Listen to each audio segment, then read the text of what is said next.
Hey everyone, I just wanted to introduce myself. My name is Dr. Matt Borer. I am a marriage and family therapist in Jacksonville, and I work with all types of clients. One of my specialties, however, is how to get over a breakup. And one thing I've noticed recently is that there is a huge amount of personality disorders, narcissists, antisocial, as well as substance abuse issues with people's exes. And it has become very debilitating to a lot of my clients who have gone through this when their ex is as cold-hearted and is as difficult to deal with when the person who's being broken up with is so heartbroken. So I just wanted to talk a little bit about that. I wanted to answer any of your questions that you have regarding narcissism, substance abuse, or any other issues that may come up, and see what we can get rolling. I see that we have some questions and a couple of other things going on. So let me just take a look real quick. PSRFJW. My ex and I were together 8 years. When Stark said he was divorced. Things are great. He always said something nice about me. He always said I was the best thing about me.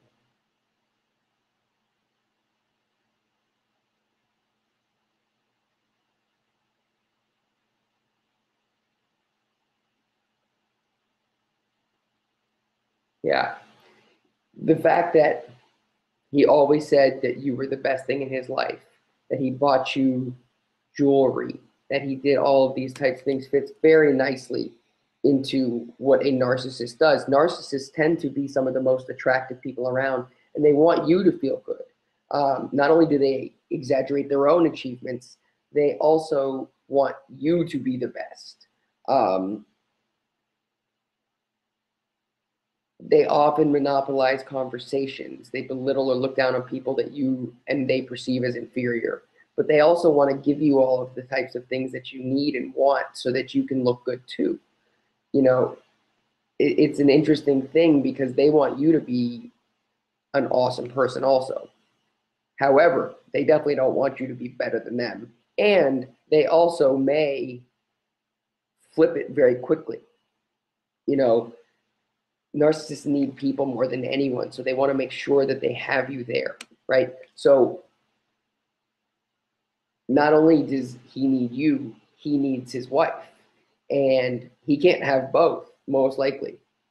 And therefore, what he's going to do is he's going to play it against each other, constantly making you feel as though you're the best, then telling his wife that she's the best. The fact that he drank and gambled and never felt successful was just that underlying stuff. And it's awful.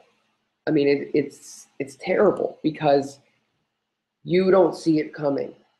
They know it's there. They're aware, but you don't see it coming. And because you don't see it coming, it just smacks you right in the face. And it's devastating.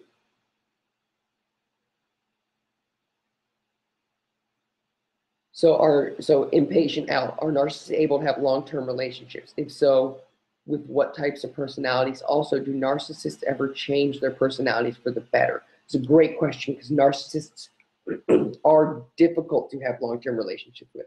Not impossible. Ultimately, what you have to do is you have to tailor your life around them. You have to make sure that everything you're doing is boosting them up. So sometimes it has to be artificial. You know, a lot of times what you want to do is not cross a narcissist because they can be so angry and rageful and really just belittling if you get in their way. They can have long-term relationships, but it has to benefit them, and they have to be the bigger person or the better person or the more successful person. They always have to be able to be the one who is in charge or is in the spotlight. They can get better.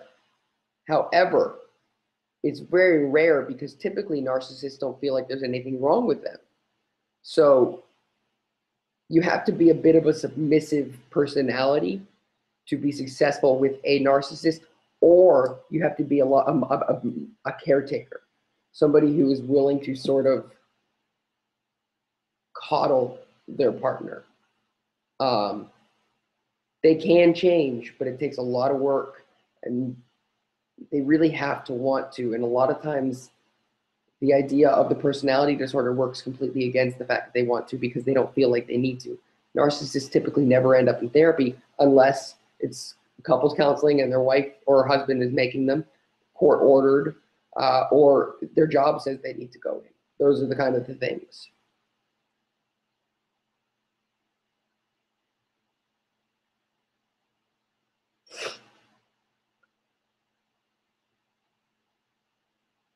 And like, I'm reading your question now. What are your thoughts on inverted narcissism? My ex was excessively self-absorbed.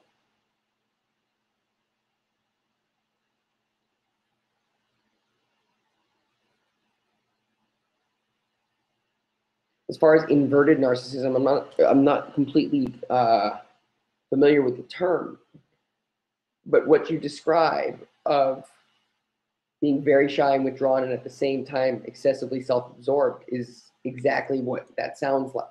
Because a narcissist wants everybody to see just the good. And so if they're not feeling good, or if they're not at their best, they're going to be withdrawn. They're going to pull back and retreat. He also wouldn't want, or he or she wouldn't want to do what you wanted to do, because you might not make the right decision. They're smarter than everybody in their own minds, and therefore nobody's decisions or nobody's ideas are going to live up to theirs. It's also a control factor, that they like to have control. And if you are the one suggesting a movie or a vacation or whatever, it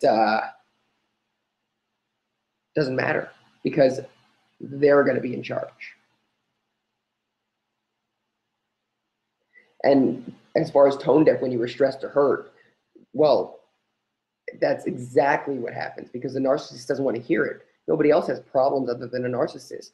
And if you're not seemingly perfect anymore and can't live up to their standards, they're not interested. It's a one-way relationship for the most part, which becomes very difficult to be in.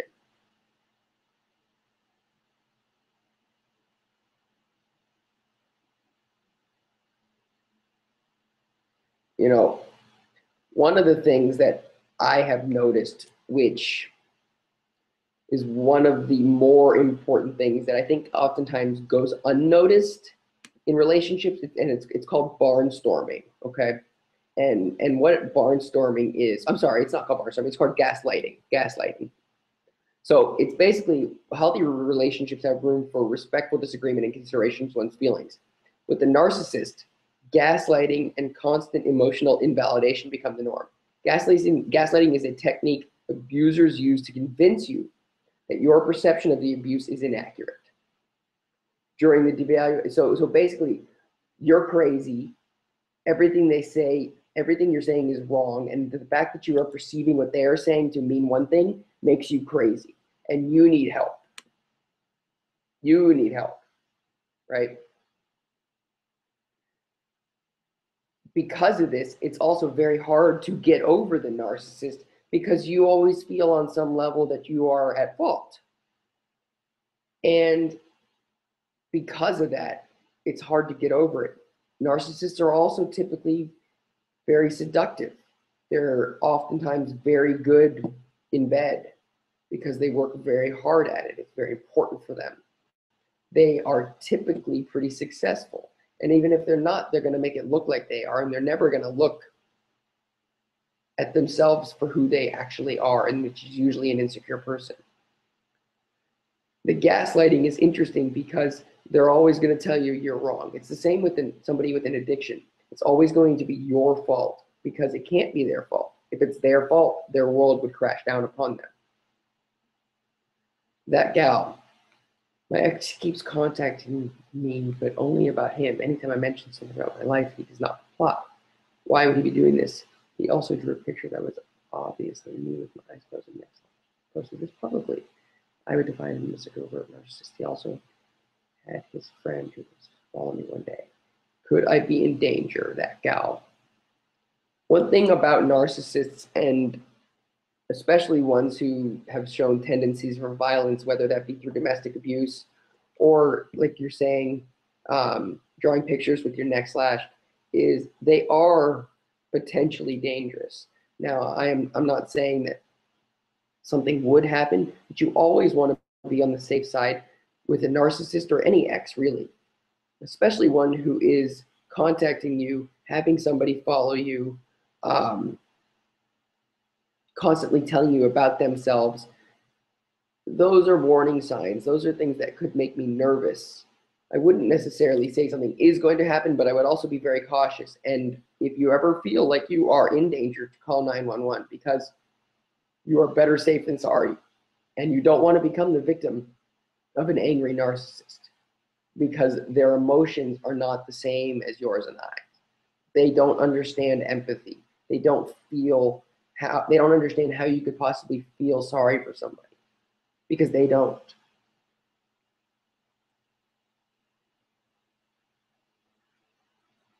Yeah, see, like exactly, you were told you were acting crazy, needy. What was wrong with you?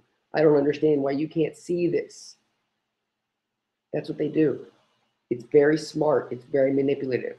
Everything they do is a manipulation, including when they court you, when they find you. And that's one of the things that I talk to my clients a lot about, is not so much how to get over the narcissist, but what was it about myself? What was it about you that attracted the narcissist?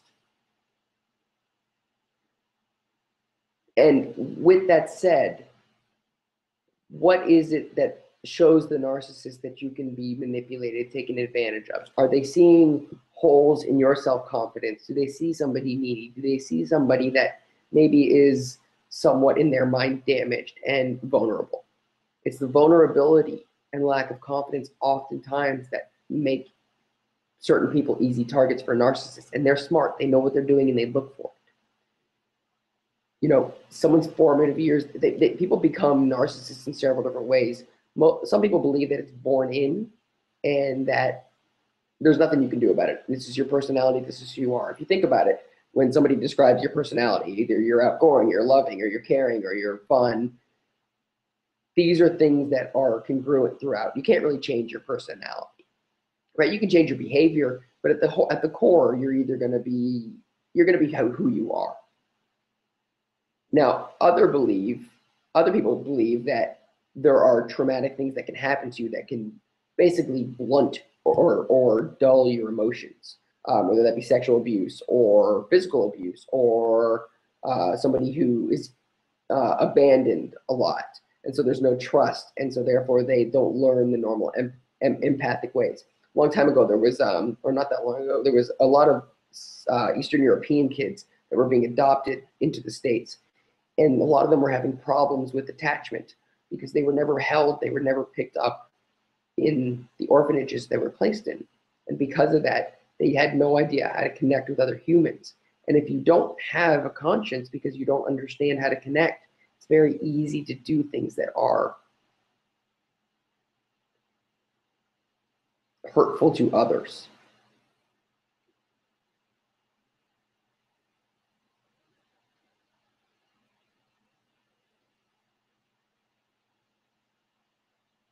Well, and you know, sometimes being a caregiver is what they look for. Honest and trusting are two very significant traits that they're going to eat alive, because of the fact that because you're honest and trusting, you assume that other people are too. And I think it's a good assumption, really. I mean, for those of us that aren't completely skeptical about everything and are jaded all the time, we want to believe that people are honest and trusting, and they're not going to do these types of things. Ebony. Next was the middle child, and said his siblings were given everything, and he had to work for everything. Could this have contributed to him enough? He was never argumentative or threatening.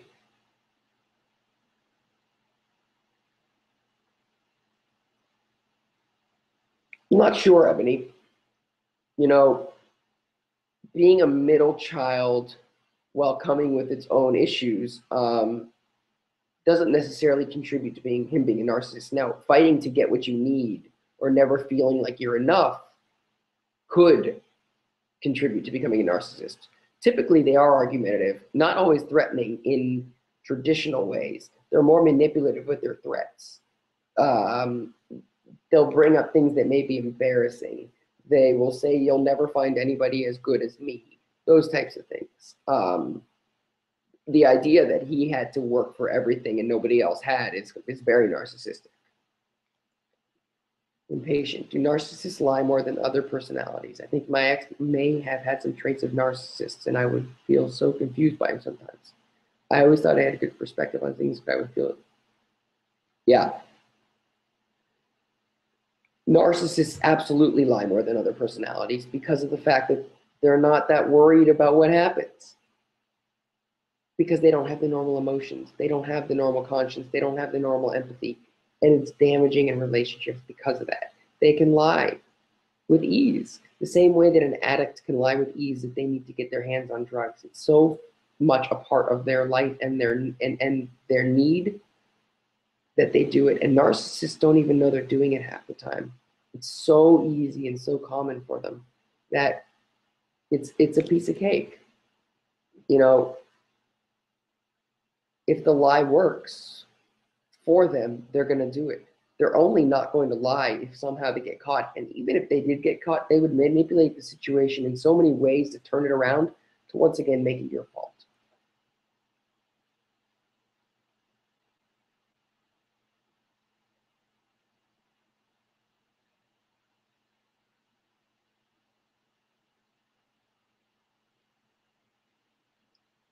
Yeah. You know, the stories will change. And if they do change, it will only be the fact that you can't remember. Well, you obviously weren't listening to me. If you would listen to me, you wouldn't get these things wrong. He never even cared whether he was lying or not because he would be so quick to turn it around. They're very difficult to be in a relationship with because they're always playing mind games. It's always something. You know, and that gal, my ex avoided arguments, he would instead just punish me for not agreeing with him. When you say punish you for not agreeing with him, what does that mean?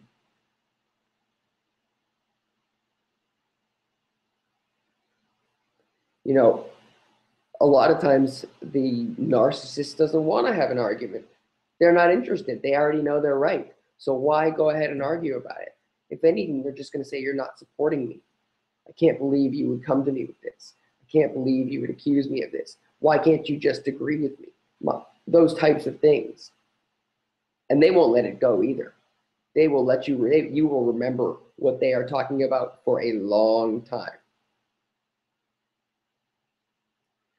And like it's true, it makes it very difficult to sort out what's the lie and what's the truth. You can't tell, and that's why they're so difficult. Because they'll lie about the most important thing in the world, like their marriage and whether or not they're still in it or not, or they'll lie about really ridiculous things like whether they like the movie. You know, when you say that he would lie and say he liked the movie and a week later he said he didn't, in that moment, he was probably trying to figure out what's the best thing for me in this moment. If he likes the movie and that's going to make you happy because you liked it, maybe that leads to good things for him. If not, maybe it's an argument that he's not interested in having. And no, they're not necessarily conflict avoiders at all. A lot of times they're very much about being open and having no problem being getting involved in a conflict because they're right in their heads. And yes, that gal, withholding, giving you the silent treatment, just not acting as loving is exactly what they do. They take it away, they give it, they take it away, they give it to you, and then they take it away. If there's this always, you're always chasing, trying to figure out how to please them. And usually there's no pleasing. It's very similar to somebody who is currently addicted to drugs or alcohol.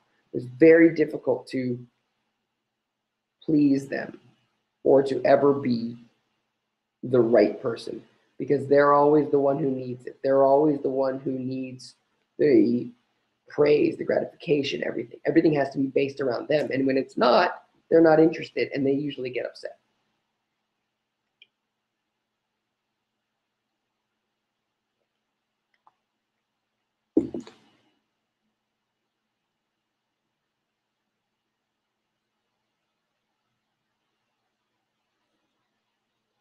Yeah, they love to hang up the phone on me when you said something you didn't like. Because what it does is it gets you mad. It's disrespecting you, right? So what happens is they'll say something that's going to get you mad. Okay.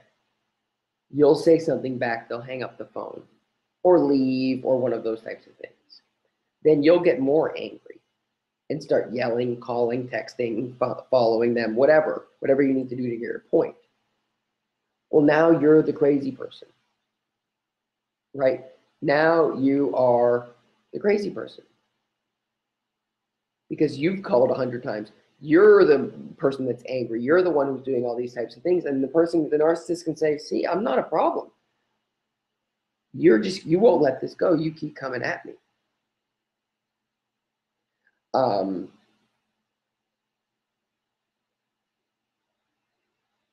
and then, like you said, you end up apologizing. So if we bring it back to us, are there any specific tactics for those of us recovering from a relationship with a narcissist? Well, a lot of the tactics that you're going to have are going to be the same as you would for any relationship breakup and trying to recover from it. Okay. The difference is that no matter what you tried in this relationship, no matter what you tried to do, no matter how hard you worked, it wasn't going to happen unless the narcissist was going to let it happen. And so a lot of times you can look back at relationships and say, well, I did this wrong, I did this wrong, I did this wrong. And a lot of that is true. With the narcissist, no matter whether you did it right or wrong, it wasn't going to work. The better thing to do is start learning how to identify them and identify the traits in you that may be attracting them.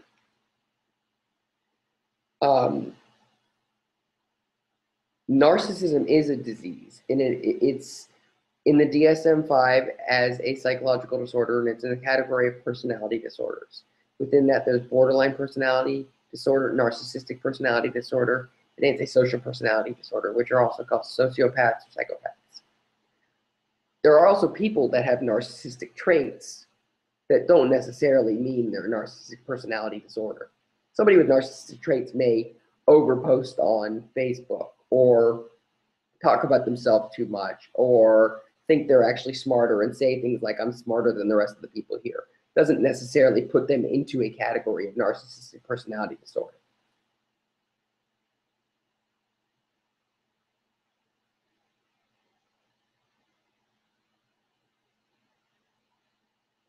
As far as being able to spot a narcissist, I wouldn't really worry about trying to spot them or not spot them. Ultimately, you want to get to know people and you want to feel love and love back. You know, relationships are supposed to be 50-50, and a narcissist isn't going to let it be 50-50. And so if you find yourself, rather than looking to identify a narcissist, if you find yourself in a place where you constantly feel like you're doing everything wrong and they are making you feel bad about yourself, it's all about appearance, it's all about the way things look. They spend money that they don't have in order to look a certain way. These types of traits, if that's the case, you can look at that more closely. As far as trying to be able to pick one out, I wouldn't worry about that because I think that's probably impossible.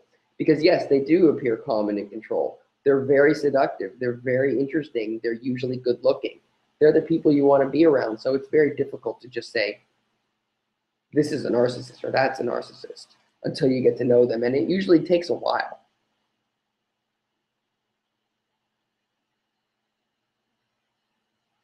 So that gal you asked, I read the narcissist sneak back in your life years later after no contact. Love bombing again. What are your thoughts on this? Why do they do it? How would they handle it if it happens? Well, you know, basically what you would do in that case, and usually it will be as a response to something else not working out in their life. So as much as we would like to feel like, oh, well, they're coming back to us because we're so great, usually it has to do with somebody else not allowing them back into their life, or they lost a job, or they lost something, and now they are needy. And you were a person in the past that was there for them. And because of that, they're going to come after you in a way that tries to suck you back in. And the best thing to do about it is not allow them to, because they haven't changed. And there's a really good chance that you have, and you don't want to start that cycle all over again.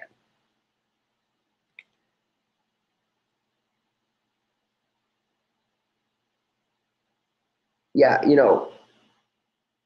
like if the narcissistic traits is not nearly as concerning, because narcissistic traits can be worked through in therapy. The fact that your ex had this sense of entitlement, and loved material things. Part of that is a product of media. Part of that is a product of family. Part of that is a product of all kinds of things. Um, those types of things can be worked out in therapy and in relationships. The problem are the people that are full on personality disorder, where there is no help for it.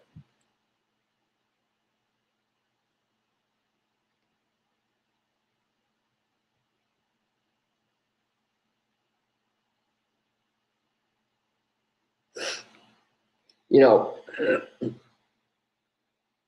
there are a lot of books recently about people with narcissistic personality disorder, antisocial personality disorder, and they talk about the positives of it and how to take some of the traits of these things to be successful in business or successful in government or in all kinds of facets in sports.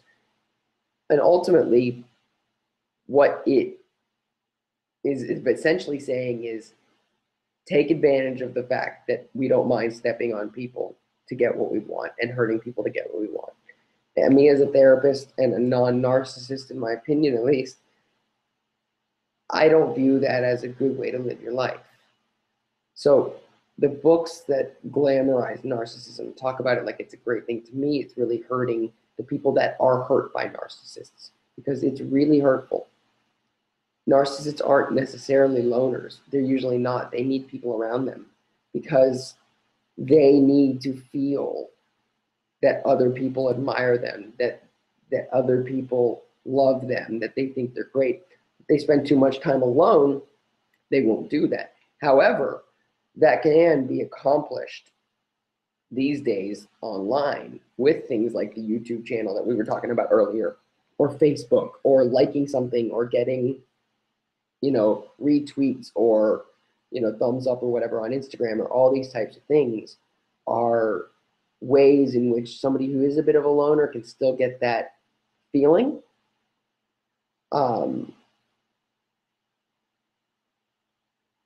But they typically are not loners.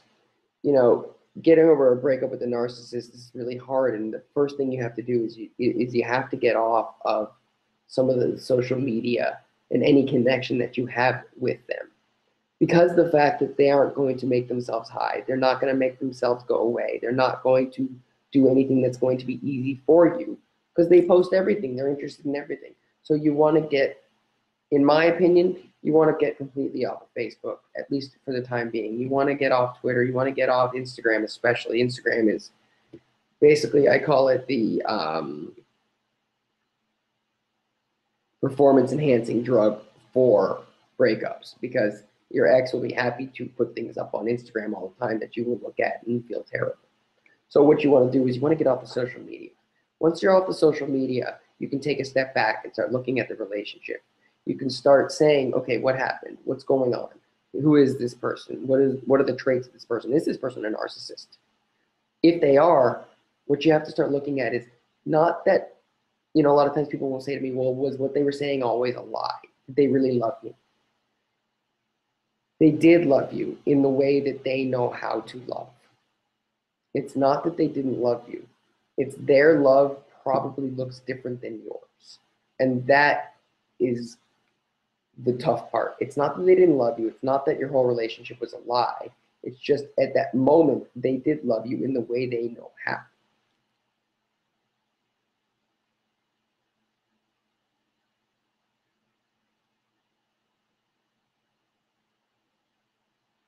Holly, you say, you ask the question, if they pursue you and then you show interest and then they back off, is this a narcissistic trait? You could look at it as a narcissistic trait. You could also look at it as somebody who just likes to play games in relationships. And people always want things that they can't seem to have. And that's just a tactic in dating. Now, it's not a good tactic. And honestly, anybody that wants to play that game, to me, isn't being honest and open. And whether they're a narcissist or not, it's not really the simplest way to have a relationship.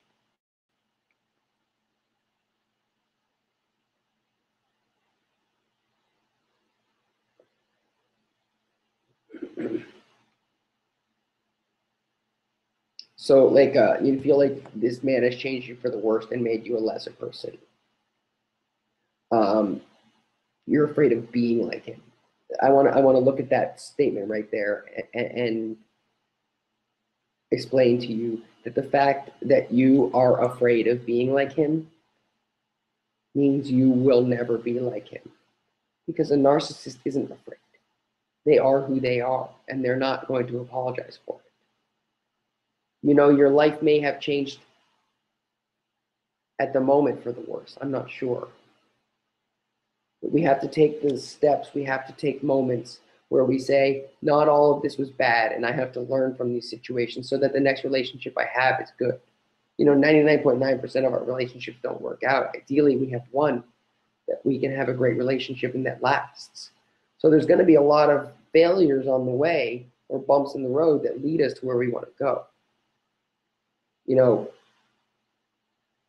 you have to keep your head up, because on one level, you can look at the narcissist who initially took you because you are great and they knew you were great, because they don't want to be with somebody that isn't. That the dynamics change when you're in relationships. For that moment, you were and are, and you have to remember that about yourself. You're only stronger without the narcissist, because now you don't have somebody constantly browbeating you and constantly making you feel worse.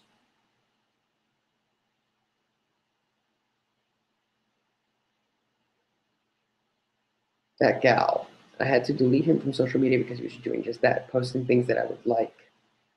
I deleted all mutual friends too. That's right. And that was the perfect thing to do. That gal is get him off, get out of there, delete his friends, delete mutual friends, because you don't want him, because that's what he is doing. He's messing with your head. He's liking this, he's liking that. He'll put things up, and pretty soon he'll put things up with somebody new just to mess with you, just to make you feel bad so that you try to get back with him. Is a relationship between narcissism and sexual fetishism? Yes, because, and depending on the fetish, of course, it's about control. A lot of times it's also about power and humiliation. Now, you may find it on both sides. A narcissist may not necessarily want to be the dominant person sexually.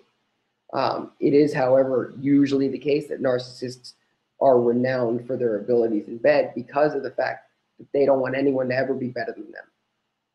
That they want people to talk about how great they are in bed, how they want their lovers to stay with them forever because the sex is so good.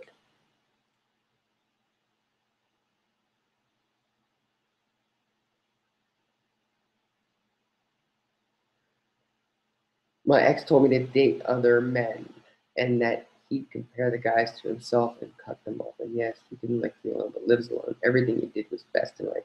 That's right, Ebony, everything. And the fact that he told me you to date other men is basically an idle threat. Go ahead, date other men. Go ahead. I know I'm better than them, so it doesn't really matter what you do. No one will compare to me. Date away. Make you feel bad about the people that you're dating, make you feel bad about yourself, make you feel bad about the fact that you're not with him anymore. It's a trifecta of feeling terrible.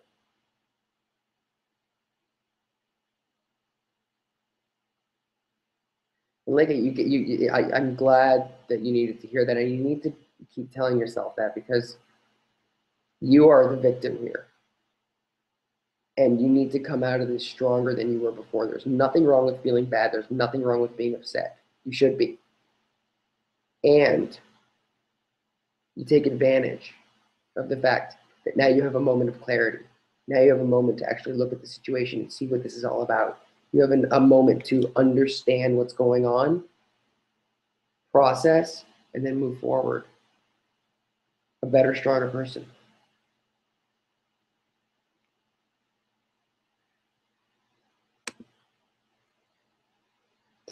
You know, narcissists often are involved in things that they call smear campaigns. They keep harems because they love to have their ego stroked. So there's always people around that constantly giving them validation. They're also people pleasers, right? They're going to want people to be happy. They want them to be around.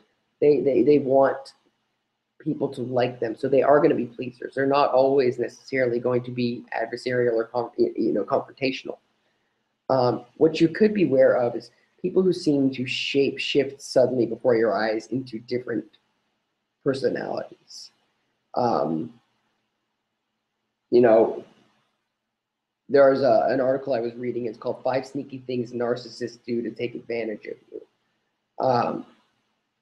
And these smear campaigns are one of them. So, it's a red flag when they start changing. They like this, they didn't like this. And if you discard them or if you rub them the wrong way, they will begin to try to destroy you, at least socially. Are there any connections between narcissism and misogyny, misandry? I'm just curious if people who are narcissists hate women or men. It's an interesting question, and it's probably one that you have to deal with on a case-by-case basis. It depends on the relationship typically they had with their parents. If they had a mother and it was a man who, was constantly abandoned, then it could be that, but it's not necessarily having to do with hating women or men. It's not necessarily. There probably is a correlation. However, a cause-effect relationship, I'm not sure. I do know about borderline personality disorder and the type of relationship that one might have with a narcissist. That sounds like a very difficult relationship. Somebody with borderline personality disorder typically has a lot of their own difficulties and is typically engages in selfish type behavior. That going up against a narcissist isn't necessarily going to be a recipe for success. People with borderline personality disorders are often your best friend one minute and then they hate you the next minute. You're their hero and then their enemy. They typically do things like engage in risky sexual behavior, gamble, a lot of times get into drugs. It looks a lot of times, borderline personality disorder oftentimes gets misdiagnosed as bipolar disorder because when people are manic, they look a lot of times like somebody with borderline personality disorder. In my opinion, I would think that somebody with borderline personality disorder in a relationship with a narcissist would be probably something for a reality TV show because it sounds like a lot of work.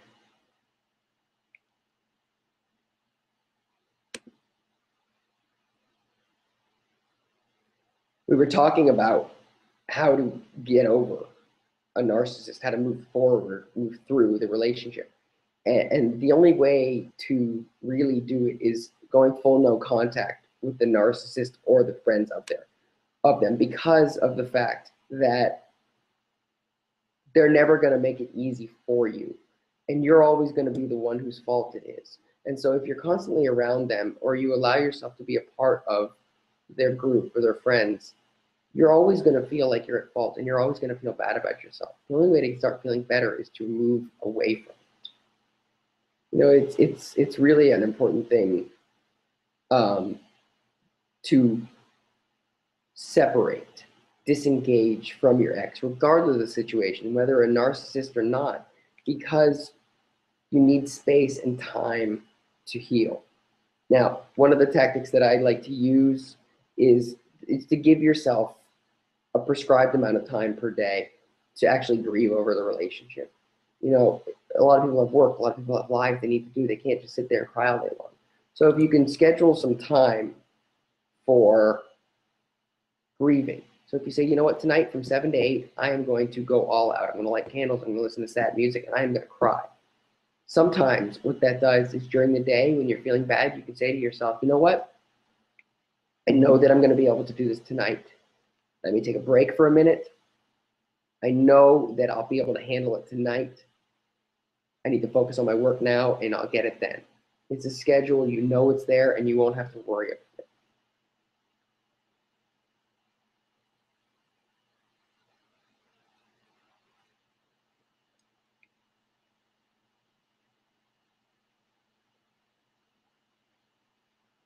So Holly,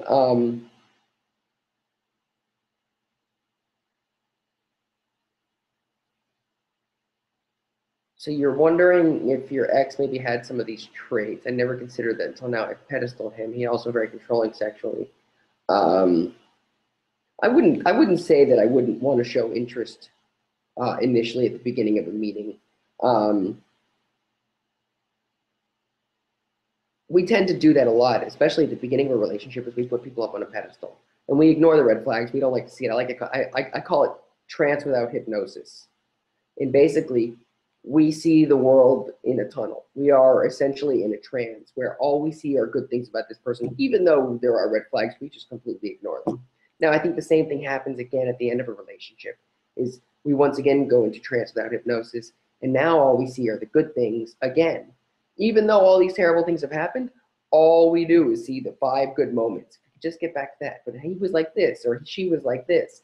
Well, this doesn't explain that. Well, this and that and the other. But ultimately, 99 out of the 100 reasons are what you should be looking at instead of the one that was good. You got to focus on those negative things and why it broke up, not the moment that was good.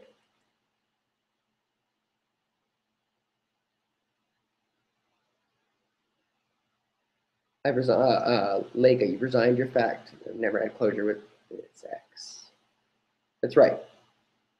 That's right.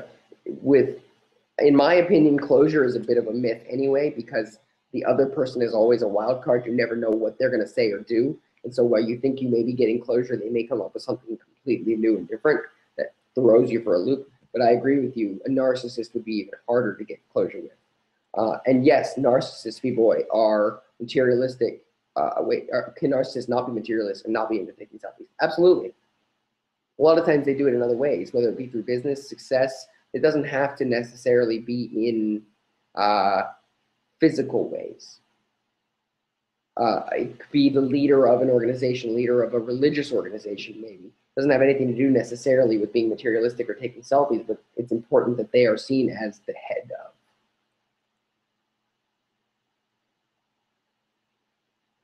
And Shay, I absolutely believe that there is no difference in straight relationships versus gay relationships when it comes to narcissists. No difference whatsoever. And in my practice, I work with probably anywhere between 50 and 75% of my practice is LGBT. And I see this all the time with straight couples and gay couples. It doesn't make any difference.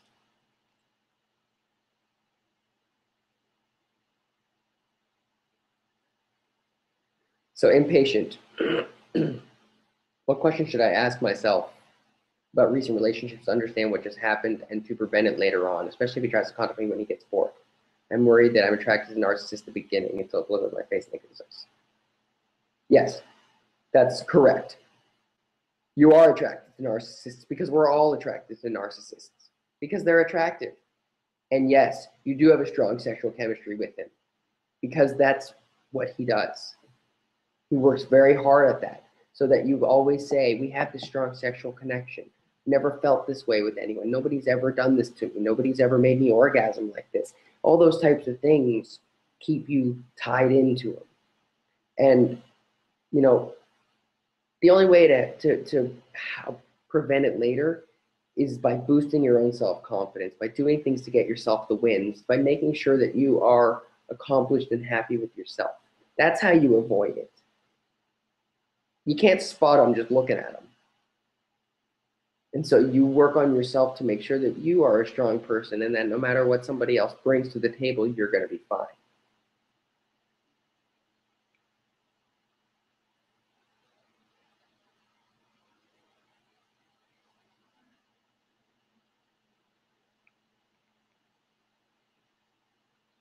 Thanks, guys. I appreciate the time. I'm sorry if I didn't get to everybody's questions. This was fun. And if you have any questions, you can feel free to send me an email, mborer2002@yahoo.com, or right on the Exaholics webpage.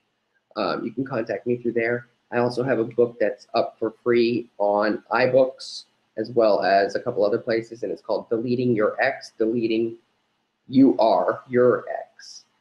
Getting over a breakup in an age of tweets, texts, and social updates. So check that out. It's a free download, and let me know what you think about it.